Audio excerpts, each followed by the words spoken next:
Quel est le point commun entre ça et ça? En 2 mots, violence policière. Oui, on parle de recours illégitime à la force de la part de la police. C'est plutôt un terme polémique du champ politique et journalistique. Et ce n'est pas non plus quelque chose qui est juridique. Les violences policières s'inscrivent dans un contexte profond, et pas seulement dans le contexte de mouvements sociaux, comme on l'a vu avec les Gilets jaunes. La police est effectivement autorisée à utiliser la force, c'est même une de ses définitions. Ce recours ne peut avoir lieu que dans le cadre du droit.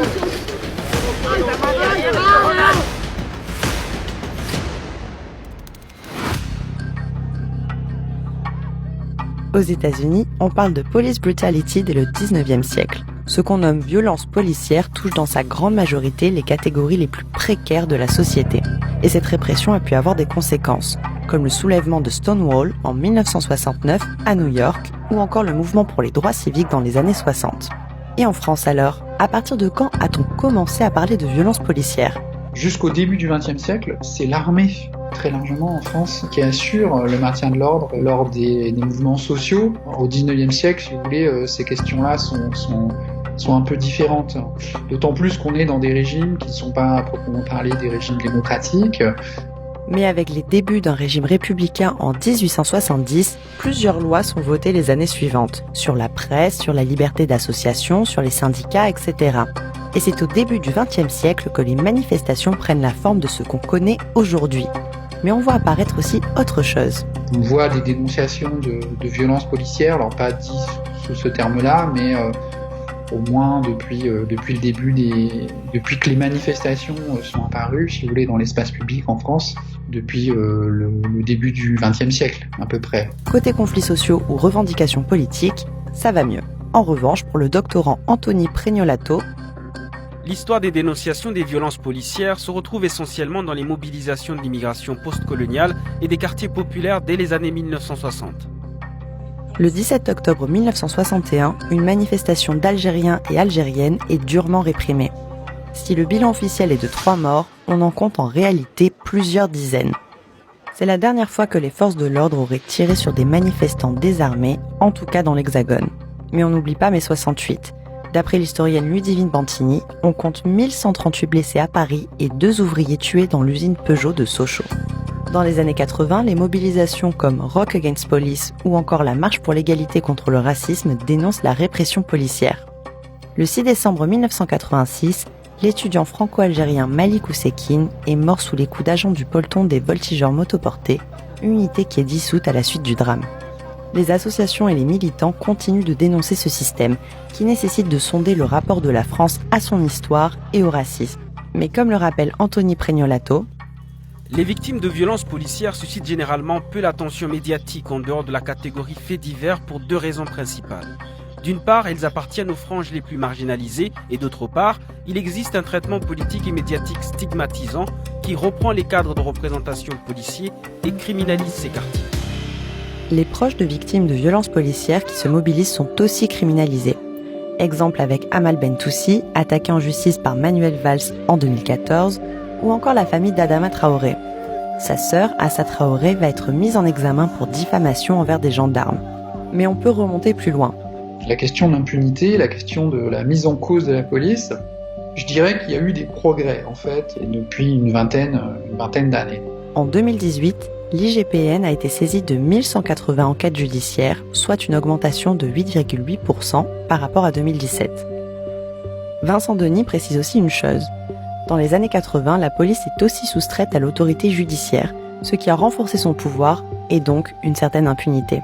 Cette autonomie policière, c'est les droits en matière, par exemple, de contrôle d'identité, contre lequel les associations se sont élevées depuis quelques années, mais sans pouvoir obtenir, même sous le quinquennat de François Hollande, des aménagements, alors qu'on sait que ce sont des contrôles qui sont extrêmement discriminatoires et qui sont fondés sur l'apparence physique des gens. Et c'est sans compter tout l'arsenal développé avec l'état d'urgence.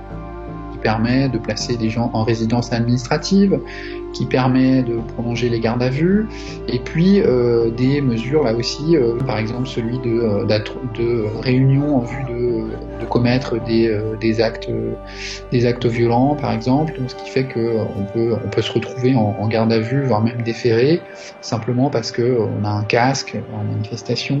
Donc tout ça, ce sont effectivement des dérives qui sont inquiétantes. En décembre 2018, Zineb Redouane, une femme de 80 ans, est décédée après avoir reçu une grenade lacrymogène alors qu'elle était chez elle. L'enquête sur les circonstances de sa mort a été mise en cause.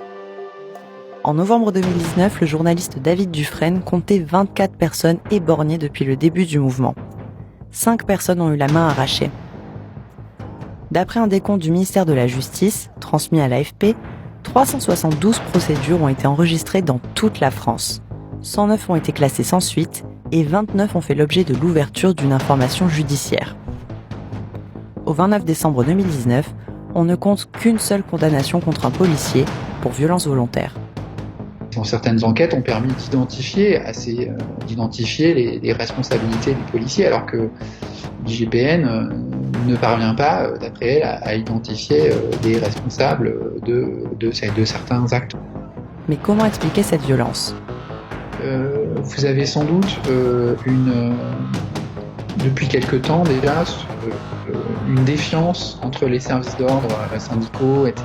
et la police et les forces de l'ordre, et donc un affaiblissement de l'organisation des manifestations. Le mouvement des Gilets jaunes donne dessus. Ensuite, c'est un mouvement qui est tout à fait inorganisé et qui refuse d'ailleurs par nature des délégués, des représentants. Donc, c'est représenter quelque chose, une menace pour l'ordre public, du point de vue des forces de l'ordre. Résultat, dès décembre 2018, on observe le recours à des moyens beaucoup plus violents, comme l'utilisation massive de LBD, reconnue par la réglementation internationale comme arme de guerre. Pour l'historien, un autre problème, c'est le recours à des unités de police qui ne sont pas des professionnels du maintien de l'ordre. C'est-à-dire, on a utilisé toutes les forces disponibles de police, des gens notamment qui sont dans la répression du banditisme, qui sont dans la sécurité publique, etc. Mais au final, c'est un vrai problème du système sécuritaire français qui est mis en avant. Ce que pointent un certain nombre de spécialistes, des sociologues, qui travaillent sur le maintien de l'ordre actuel, si vous voulez, c'est aussi l'isolement intellectuel de l'archaïsme, en fait, finalement, du maintien de l'ordre à la française. Vous avez des officiers de liaison en Angleterre, en Allemagne, en Suède, qui permettent donc d'éviter les confrontations avec les foules et de limiter les violences. La question des chiffres n'est pas si évidente si on veut une vue d'ensemble. L'historien Maurice Rachsus compte entre 10 et 15 décès par an entre 1994 et 2014.